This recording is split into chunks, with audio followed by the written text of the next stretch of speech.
to do. We'll always find the struggle. Yeah. Another way to get at this is if you play this out to make the tools even better. In like 10 years, let's say your kids are in high school. Are there ways that you would want them using AI because you think it would accelerate them intellectually, and ways that you would advocate for them not to use it, or things that you would have concerns about?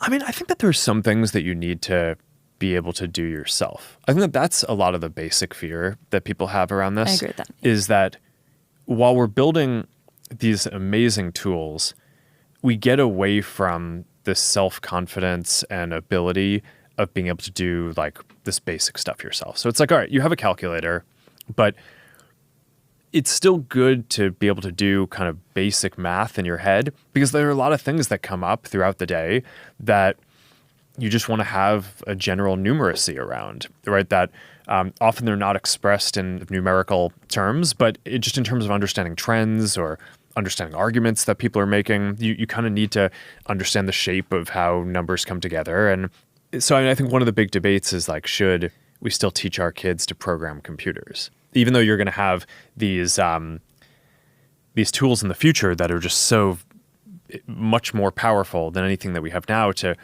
produce incredibly complicated pieces of software, I think the answer to that is probably yes, because I think teaching someone how to code is teaching them a way to think rigorously. And that even if they're not doing most of the code production, I think it's important that you kind of have the ability to think in that way. And I think it's going to just make you generally a better thinker and better person.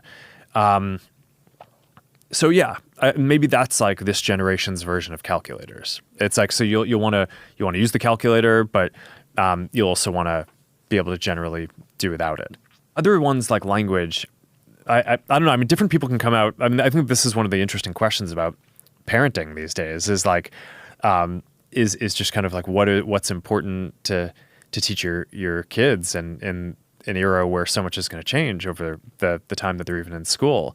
Language, I think you can make similar arguments. I think that there's a lot of it's probably going to be less functionally relevant in the future to learn multiple languages, but it sort of helps you think in different ways. I've found from the languages that I've studied that a lot of it, you learn about the structure of your own language. You can, you also learn about the culture, right? Because so much of how things are expressed in different places is tied to the nuance and the history of kind of how. So I think like that's all valuable and interesting stuff to get into. But then, I don't know, at the same time, we only have so many hours in the day, so people need to prioritize what they're going to learn. And it may be that, okay, in a world with perfect translation,